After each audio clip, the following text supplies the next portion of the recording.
Umeshalima mabedi yako, umeshasiha, unamwagilia vipi? Sasa hii ni namna ya kumwagilia mbegu katika kitalu. Namna ya kumwagilia mbegu katika kitalu. Jamani, kwenye kilimo cha tumbaku hakuna sehemu ngumu kama hii kwenye kumwagilia. Lakini pia hakuna sehemu ngumu ile, yani huwa inanichosha na huwa inanifanya niwe makini sana katika sehemu ya ulimaji na utunzaji wa mabedi katika conventional seed bed.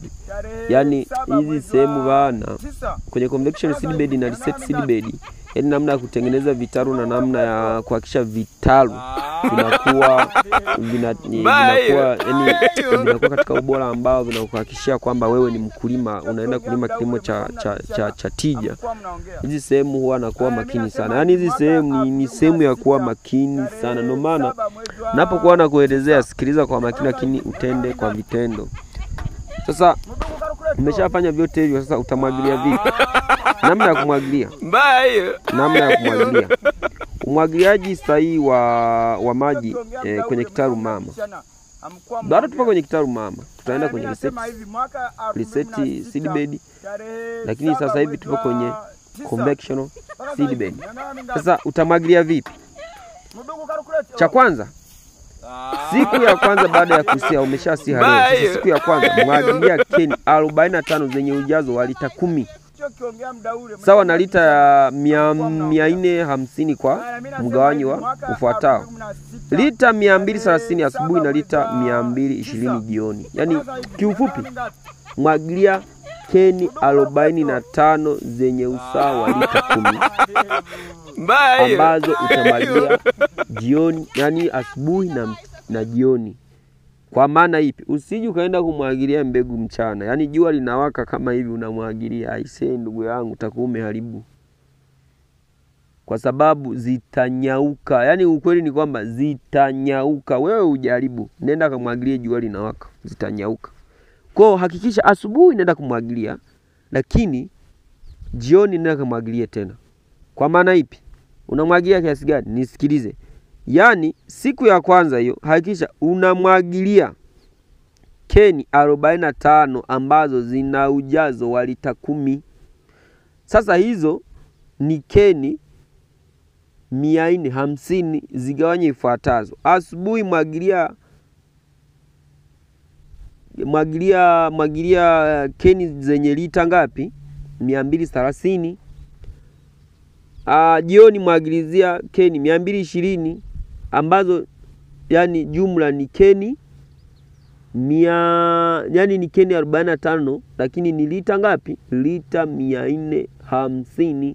Kwa asubuhi mwagilizia lita 230, jioni mwagilizia lita 220. Kitu cha pili, siku ya pili hadi siku ya 6. Sikiliza kwa makini, tumeshatoka siku ya kwanza. Kuanzia siku ya pili hadi siku ya 6 baada ya kupanda, mwagilia keni 17 sawa na lita 170 asubuhi na keni 16 sawa na lita 160 jioni. Meshatoka kwenye 230 na 220 huko, tumekuja kwenye 100.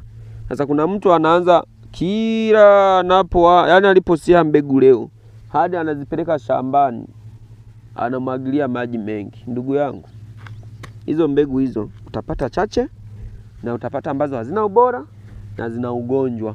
Kufuata kadri unavyozidi kwenda, mbegu zinavyozidi kukua, unazidi kupunguza kiasi cha maji. Kwa siku ya pili hadi siku ya 6 hakikisha unamwagilia keni 17 asubuhi na keni 16 jioni. Keni 17 asubuhi sana lita 170, lakini keni 16 jioni ni sana lita 160. Kitu cha tatu, kuanzia siku ya 7 baada ya mbegu kuota, kwa sababu mbegu zinaota siku ya 7, yani ndani ya wiki moja. Umesiha leo, zitaota baada ya mbegu, yani baada ya siku 7. Sasa hapa ni kati ya wale wanao siha mbegu ambazo wameziloweka kwanza, yani ndio maana zinaota ndani ya siku 7. Lakini mbegu ambazo umezipanda hujaziloweka zinaota ndani ya wiki 2. Kwa unaweza kuwa makini hapa. hapa mbegu ambazo umezipanda kuanzia siku 7.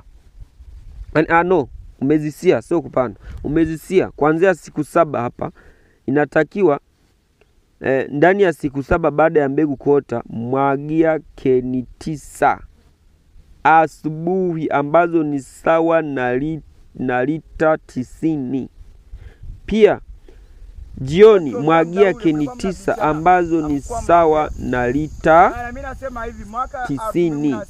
Jumla kuanzia siku 7 kwa siku nzima baada ya mbegu kuota, baada ya siku 7 ambazo sawa na wiki, hapa utatumia lita 180 kwa siku nzima. Umeona? Siku ya kwanza tulitumia 450, lakini siku ya pili hadi siku 6 tukatumia 160 kwa 170, lakini hapa tunakuja kutumia 180 kwa siku nzima. Kwa hiyo unaweza kaona utofauti. Jinsi mbegu inavyozidi kuchukua muda baada ya kuota, ndivyo unavyozidi kupunguza maji, ili kuepusha water lodging. Water lodging watu hawaielewi vizuri. Water lodging inaweza kusababisha upotevu wa mbolea, lakini unaweza kusababisha upotevu wa hali ya upete kwenye rutuba. Yaani upetu kwenye rutuba, yaani rutuba inakuwa haieleweki. Rutuba inakuwa haieleweki kwa sababu umepoteza, kwa sababu unapozidi kumwagilia maji sana kwenye rutuba, ndivyo calcium na calcium, potassium, nitrogen zinazidi kushuka chini. Ndio zinaita water lodging. Sasa haitakiwi mmea uzidi kupakia maji. No, reduce some amount of water so as to get some enrichment of manure. Sasa naweza hapo umeelewa namna ya kumwagilia. Namna ya kumwagilia kabla mbegu hazijaota na hadi zimeota siku ya 7. Nimeishia hapo. Angalia video nyingine.